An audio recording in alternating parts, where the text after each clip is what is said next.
మేము బీజేపీ ప్రభుత్వాన్ని బీజేపీ నాయకత్వాన్ని సూటిగా ప్రశ్నిస్తున్నాం.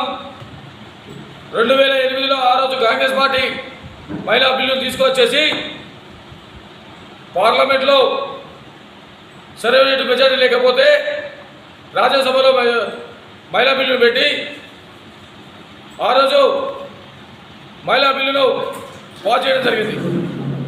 పాస్ చేసినటువంటి మహిళా బిల్లు ఆ రోజు నుండి ఆ తర్వాత 2014లో కేంద్రంలో బీజేపీ పార్టీ అధికారంలో వచ్చిన తర్వాత ఆ మహిళా బిల్లు పక్కన పెట్టడం జరిగింది. పెట్టినటువంటి బిల్లును 2023 లోపల పార్లమెంట్లో కానీ రాజ్యసభలో కానీ బిల్లు పాస్ అయితే దాన్ని చట్టం చేయకుండా నిర్వీర్యం చేసింది బీజేపీ ప్రభుత్వం. బీజేపీ నాయకత్వం దాన్ని అడ్డుపెట్టుకొని మొన్నటికి మొన్న భారతదేశ వ్యాప్తంగా డీలిమిటేషన్ చేయాలనే ఉద్దేశంతో మహిళా బిల్లును చాకుగా చూపుతూ డీలిమిటేషన్ తీసుకురావాలన్న ఆలోచనతో వారు చట్టంలో పెట్టడం జరిగింది. ఆ రోజు కాంగ్రెస్ పార్టీ అధిష్టానం మిగతా జాతీయ పార్టీలు కానీ ప్రాంతీయ పార్టీలన్నీ కూడా ముఖ్యగంధంతో వ్యతిరేకించడం జరిగింది. ఎందుకు వ్యతిరేకించాలంటే ఏదైతే ఈరోజు పార్లమెంట్లో 543 సీట్లు ఉన్నాయో ఆ 543 సీట్లలో మొట్టమొదటిసారిగా 33% రిజర్వేషన్ అమలు చేయాలి, ఆ తర్వాత డీలిమిటేషన్ పోవాలని చెప్పేసి స్పష్టంగా చెప్పడం జరిగింది. ఎందుకు స్పష్టంగా చెప్పడం జరిగిందంటే ఏదైతే 850 పార్లమెంటు సీట్లు పెట్టి డీలిమిటేషన్ చేయాలనే ఆలోచన పేరులో ఆ ఆలోచన వల్ల దక్షిణ భారతదేశంలో కానివ్వండి చిన్న రాష్ట్రాల్లో కానివ్వండి చాలా ఇబ్బంది గురికావాల్సిన పరిస్థితి వస్తుంది. ఎందుకు ఇబ్బంది గురికావాల్సి వస్తుందంటే ఏదైతే ఆ రోజు కేంద్ర ప్రభుత్వం తీసుకున్న నిర్ణయం ప్రకారంగా ఒకే కుటుంబం 2 పిల్లలు చాలని చెప్పేసి భారతదేశంలో జనాభాను నియంత్రించాలనే ఉద్దేశంతో ఆ రోజు చట్టం తీసుకొస్తే ఆ చట్టం ద్వారా దక్షిణ భారతదేశంలో అమలు చేయడం జరిగింది. అమలు చేయడం వల్ల ఒక పద్ధతిగా ఒక ప్రణాళికబద్ధంగా ప్రతి కుటుంబం చిన్న కుటుంబాలు ఇలా వెలిసినాయి. అదేవిధంగా చూసుకుంటే నార్త్ ఇండియా సైడు ఎంతోమంది కుటుంబ సభ్యులు వాళ్ళు ఈ చట్టాన్ని పాటించకపోతే ప్రతి కుటుంబంలో 2, 3, 4 పిల్లలతోని కుటుంబాలు పెరిగిపోయినాయి, జనాభా పెరిగిపోయింది, ఇంకా భారతదేశంపై ఆర్థిక భారం పెరిగింది. అయినప్పటికీ తెలంగాణ కానివ్వండి, ఆంధ్రప్రదేశ్ కానివ్వండి, కేరళ కానివ్వండి, గోవా కానివ్వండి, కర్ణాటక కానివ్వండి, ఏదైతే దక్షిణ భారతదేశంలో ఉన్నటువంటి రాష్ట్రాలన్నీ కూడా ఆర్థికంగా అభివృద్ధి చెంది వ్యాపారపరంగా అభివృద్ధి చెంది విద్యాపరంగా అభివృద్ధి చెందినటువంటి వ్యాపారం వల్ల ఏదైతే గవర్నమెంట్ ట్యాక్స్ ఉందో ఆ ట్యాక్సీని వసూలు చేసి 100% కేంద్ర ప్రభుత్వం పంపితే దక్షిణ భారతదేశానికి కేవలం 5-10% నిధులు ఇచ్చి సరిదిద్దాలని చెబుతుంది. దాన్ని దృష్టిలో పెట్టుకొని ఇవాళ కాంగ్రెస్ అధిష్టానం కానివ్వండి, ప్రాంతీయ పార్టీలు కానివ్వండి, జాతీయ స్థాయిలో ఒక ఆలోచన చేసి మహిళా బిల్లులు మీరు ఏదైతే 543 సీట్లలో ఆ 543 సీట్లకి 33% తీసుకురావాలని చెప్పేసి ప్రతి ఒక్క నాయకులు చెప్పడం జరిగింది. చెప్తే దాన్ని చేయకుండా డీలిమిటేషన్ పేరు ముసుగులో దీన్ని తీసుకొచ్చేసి ఇలా కాంగ్రెస్ కానీ మిగతా మిత్రపక్షాలన్నీ కూడా ఇండియా గవర్నమెంట్ అడ్డుకుందని చెప్పేసి వాళ్ళు బీజేపీలు చెప్పడం చాలా సిగ్గు చేయగలి మేము ఈ సందర్భంగా తెలియజేస్తున్నాం.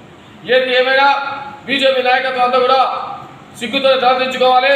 ఈ నిందలు అపనిందలు మా పార్టీల మీద కానీ మా ప్రాంతీయ పార్టీల మీద కానీ మాకు అనుబంధంగా ఉన్న పార్టీల మీద కానీ ఇలా మాట్లాడడం సరైనది కాదని ఈ సందర్భంగా తెలియజేస్తూ కాంగ్రెస్ పార్టీ ఏదైతే ప్రజా సంక్షేమం కోసం మహిళా అభివృద్ధి కోసం మహిళా సంక్షేమం కోసం నిరంతరం పోరాటం చేసినటువంటి పార్టీ ఈ భారతదేశానికి మొట్టమొదటి ప్రధానమంత్రి చేసింది మహిళను, అదేవిధంగా రాష్ట్రపతిని చేసింది మహిళను, అదేవిధంగా ఇలా దేశంలో ఉన్నటువంటి రాష్ట్రాల్లో ముఖ్యమంత్రులను చేసింది మహిళలను కాంగ్రెస్ ప్రభుత్వమేనని ఈ సందర్భంగా చెప్పక తప్పదు.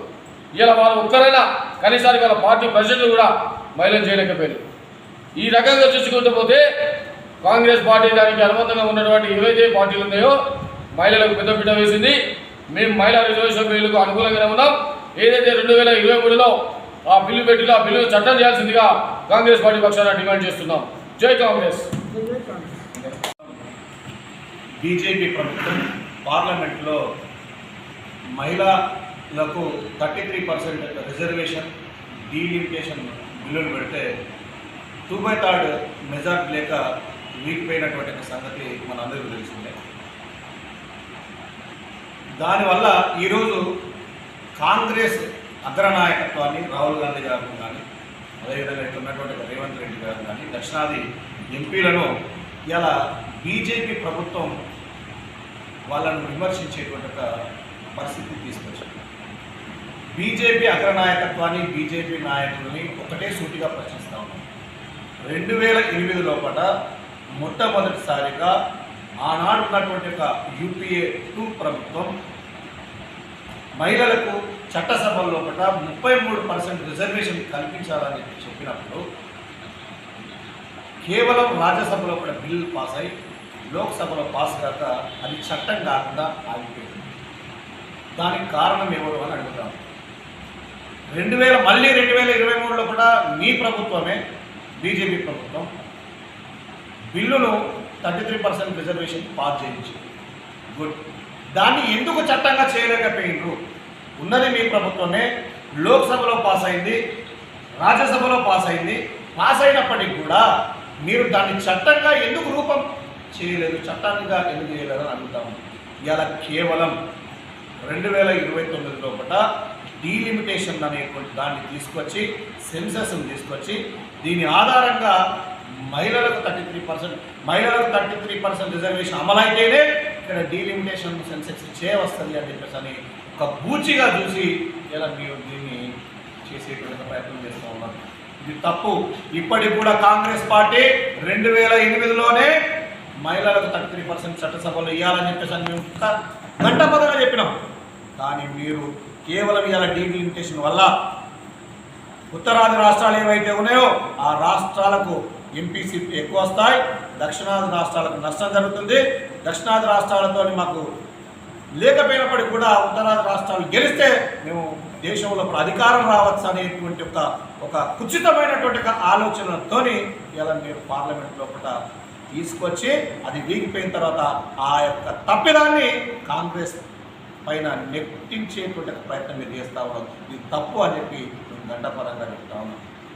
ఇలా మీరు ఇచ్చినటువంటి యొక్క ఏదైతే 33% రిజర్వేషన్ బిల్లు ఉందో దాంట్లో ఇలా మెజార్టీ సభ్యులైనటువంటి ఓబీసీ మహిళలకు ఎక్కడ రిజర్వేషన్ కేటాయించింది? ఎస్సీ ఎస్టీ మహిళలకు రిజర్వేషన్ సీట్స్ ఉన్నాయి, మరి ఓబీసీ మహిళలకు ఎందుకు రిజర్వేషన్ కేటాయించలే? అంటే మీరు ఏం పొందుపరిచారు అంటే ఇది కేవలము మీరు మీ యొక్క రాజకీయ ఎత్తుగడ తప్పితే వేరొకటి లేదనేటువంటి విషయాన్ని మనం స్పష్టంగా తెలియజేస్తా ఉన్నాం. కాంగ్రెస్ అగ్రనాయకత్వం కావచ్చు, ఇండియా మిత్రపక్షాలు కావచ్చు, ఇలా మహిళల 33% రిజర్వేషన్ ఎక్కడ కూడా అడ్డు చెప్పట్లేదు. మీరు ఈ డీలిమిటేషన్ని సెన్సస్ను పక్కన పెట్టేసి కేవలం 33% మహిళల రిజర్వేషన్ ఏదైతే ఉందో అది మీరు పార్లమెంట్లో కూడా ప్రవేశపెడితే ఖచ్చితంగా అందరూ మద్దతు ఇచ్చేటువంటి వారు అని చెప్పి ఈ సందర్భంగా మీకు తెలియజేస్తా ఉన్నాం. మీకు ఒక్కటే తెలియజేస్తా ఉన్నాం.